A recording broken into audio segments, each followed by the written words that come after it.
कहानी शुरू होती है अभिनेत्री जेना जेनेरो के दर्द में चिल्लाने से। फोन पर बात करते हुए वह दर्द में फुसफुसाती है, मैं किसी को नहीं बता सकती। अजीब सूजे हुए काले धब्बे उसकी टांग पर फैलने लगे हैं और निराशा में वह खुद उन्हें काटने की कोशिश करती है। तभी उसका कुत्ता भौंकता है, कोई घर में घुस आया है। इससे पहले कि जेना समझे कि क्या हो रहा है, एक छायादार आदमी आता है और उसे मार देता है। जल्द ही खबरें उसकी गुमशुदगी की रिपोर्ट करती हैं। फिर ध्यान दूसरी अभिनेत्री सामंथा लेक पर जाता है, जो नए किरदार के लिए निर्देशक से मिलने आती है। जैसे ही वह अंदर जाती है, उसे लगता है कि यह साधारण मुलाकात नहीं बल्कि पूरा ऑडिशन है। कमरा युवा फिट अभिनेत्रियों से भरा है। वहां उसकी मुलाकात क्लो बेंसन से होती है, जिसे वह 10 साल पहले बेबीसिट करती थी। क्लोई भी उसी रोल के लिए ऑडिशन दे रही है। सामंथा सोचती है कि वह निर्देशक से अकेले में बात करेगी, लेकिन वह वहां नहीं है और टीम कहती है कि उसे भी सबकी तरह ऑडिशन देना होगा। बाद में वह घर लौटती है। सामंथा सोराइसिस से जूझ रही है और दवा लेती है। वह बाथटब में डूब जाती है और टूट जाती है। पहले उसने चुपचाप ऑडिशन पैनल की रिकॉर्डिंग की, जो उसकी पीठ पीछे कह रहे थे कि वह 40 की हो गई है और स्टूडियो उसकी उम्र के किसी को नहीं चुनेगा, और वे सही थे, उसे रोल नहीं मिला। इसके बजाय वे उसे वजन घटाने और आज के लोकप्रिय उपचार आजमाने को कहते हैं। एक नाम विशेष रूप से ध्यान खींचता है, शेल क्लिनिक। अपने कथित जीवन परिवर्तनकारी प्रक्रियाओं के लिए हर जगह प्रसिद्ध। जैसे ही सामंथा इमारत से बाहर निकलती है, वह सड़क पर उनके विज्ञापन देखती है। उत्सुक और परेशान होकर वह अपनी दोस्त लिडिया से पूछती है। लिडिया ने भी शेल क्लिनिक के बारे में सुना है और उसकी बढ़ती प्रतिष्ठा जानती है। बाद में सामंथा डेट पर जाती है। बीच में लड़का उसके दांतों में फंसे खाने की ओर इशारा करता है और वह अजीब मुस्कान के साथ उसे निकाल देती है। वह थोड़ी देर उसे देखता रहता है, फिर कहता है, मुझे लगता है मैंने तुम्हें पहले कहीं देखा है। वह मानती है कि वह एक टीवी शो में थी, लेकिन जैसे ही वह नाम सुनता है, वह कंधे उचकाकर कहता है, ओह वह तो बुरा था। घर जाते समय चीजें और अजीब हो जाती हैं। टैक्सी में बैठते समय वह उसके हाथ को छूता है और उसकी सोराइसिस देखता है। एहसास होते ही वह चुपचाप ड्राइवर से रुकने को कहता है और चला जाता है। घर लौटकर सामंथा जो शैनन के साथ एक साक्षात्कार देखती है, जो शेल की 68 वर्षीय सीईओ हैं, लेकिन काफी छोटी दिखती हैं। यह सामंथा का ध्यान खींचता है। अगले दिन वह शेल क्लिनिक जाती है। वे उसे तुरंत एनडीए पर साइन करने को कहते हैं और जल्द ही वह सह संस्थापक डॉ थैडियस ब्रांड के सामने होती है। वे बताते हैं कि कुछ जीव जैसे जेलीफिश और लॉबस्टर उम्र नहीं बढ़ते, क्योंकि वे एक खास एंजाइम बनाते हैं। उन्होंने उस एंजाइम का एक संशोधित रूप इंसानों के लिए तैयार किया है, जो उम्र बढ़ने के लक्षण मिटा सकता है।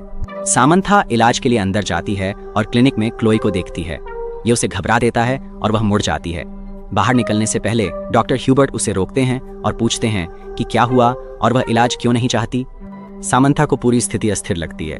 डॉ ह्यूबर्ट समझते हैं। उसकी झिनक देखकर वह गंभीर जलन के मरीज की तस्वीरें दिखाता है, जिनके चेहरे उपचार के बाद बिना निशान के ठीक हो गए। वह बताता है कि उनका इलाज त्वचा को असाधारण तरीके से ठीक कर सकता है, इतना शक्तिशाली कि यह उसकी सोराइसिस भी ठीक कर सकता है।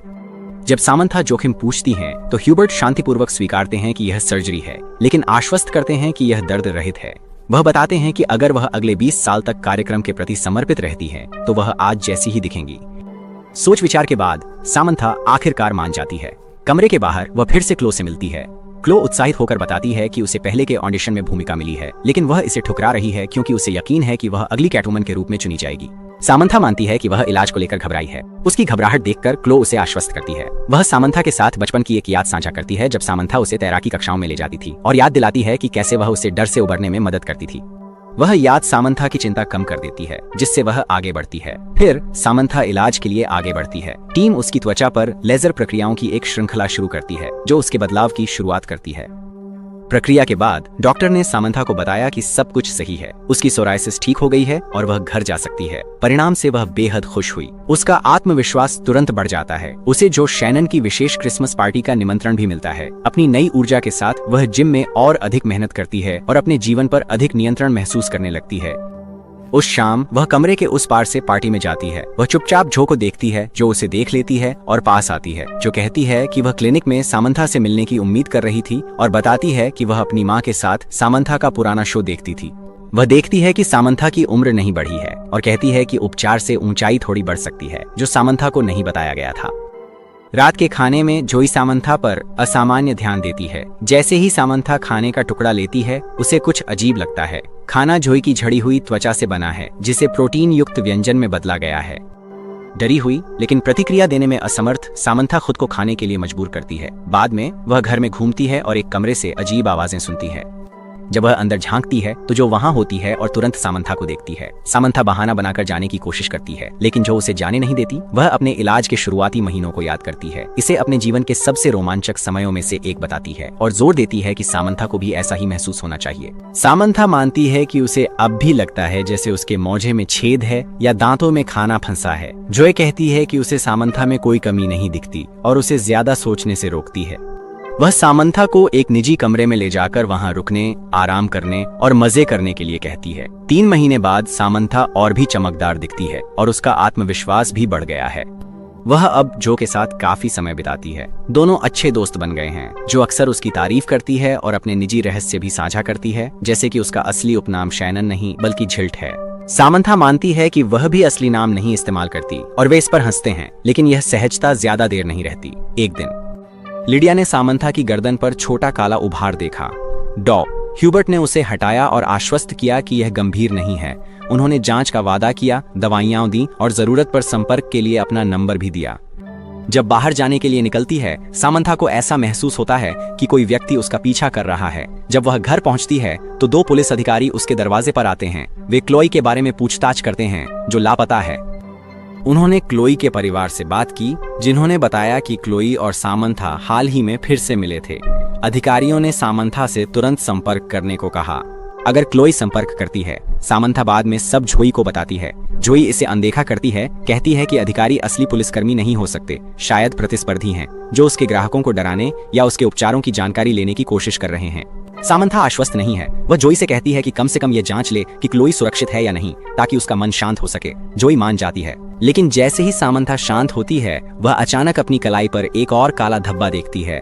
नहाते समय सामंथा को और धब्बे दिखते हैं, जो अब उसकी पीठ पर फैल रहे हैं। जैसे ही वह बाहर निकलती है, उससे घर में कुछ टूटने की आवाज आती है। पहले से चिंतित वह जाकर देखती है, फर्श पर फैली शराब पाती है। यह उसकी बिल्लियां हैं, लेकिन डर खत्म नहीं होता। कुछ पल बाद उसका फोन बजता है। ये क्लॉय है, जो डरी लग रही है। जोर देकर कहती है कि उसके साथ कुछ गड़बड़ है और उसे कोई देख रहा है। अगली सुबह तक सामंथा की खुजली बर्दाश्त से बाहर हो गई है। काले धब्बे उसकी टांगों पर फैल चुके हैं। एक प्रदर्शन के दौरान वह अचानक बीमार हो जाती है और अपने सह अभिनेता और पास के पत्रकार पर गाढ़ा काला पदार्थ उलट देती है, जिससे अफरा तफरी मच जाती है।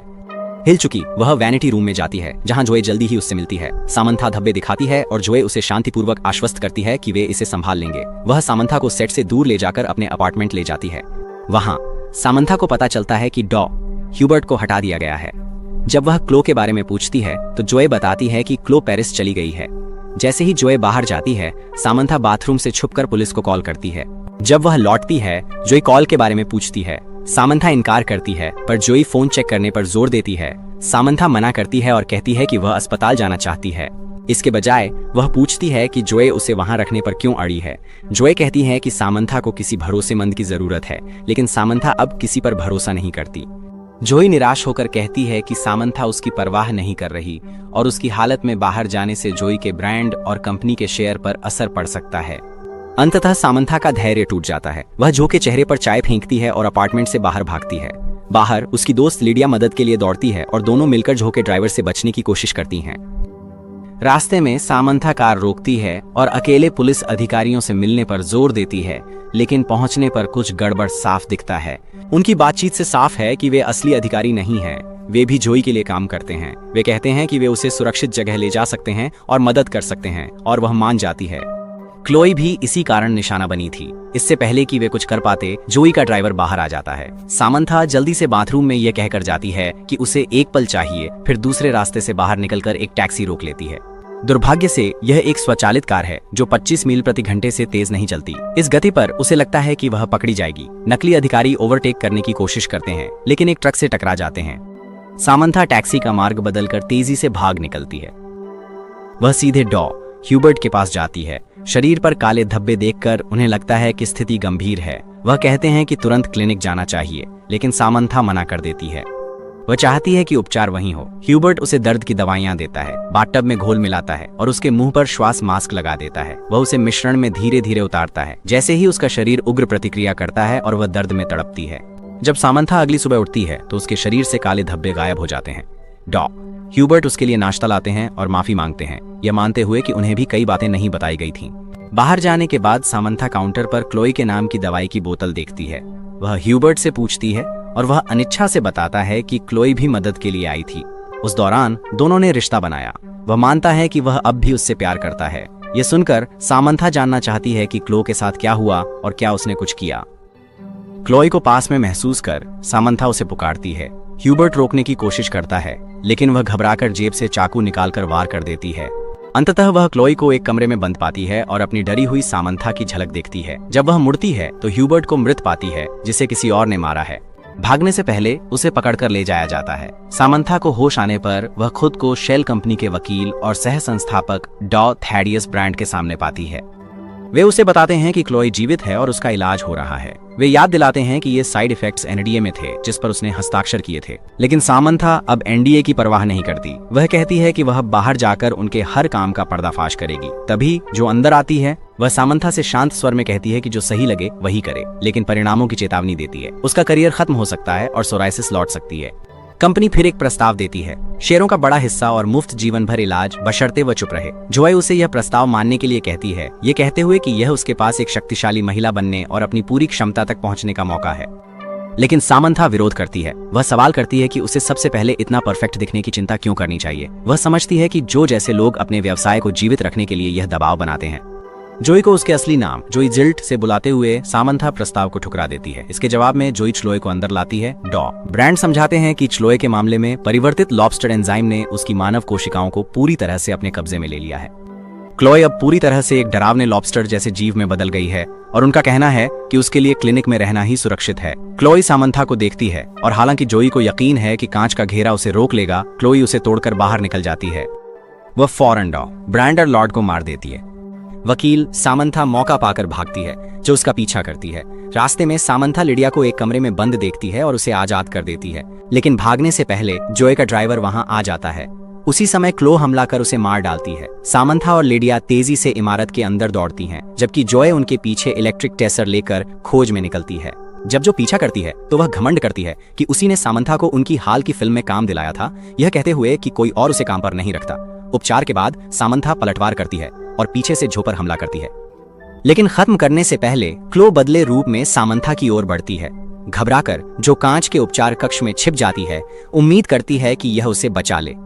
क्लो सिस्टम चालू कर देती है। अंदर फंसी जोई सामंथा को पुकारती है। लेजर जलते हैं और सामंथा देखती है कि जोई आग में जल रही है। यहीं जोई की कहानी खत्म होती है।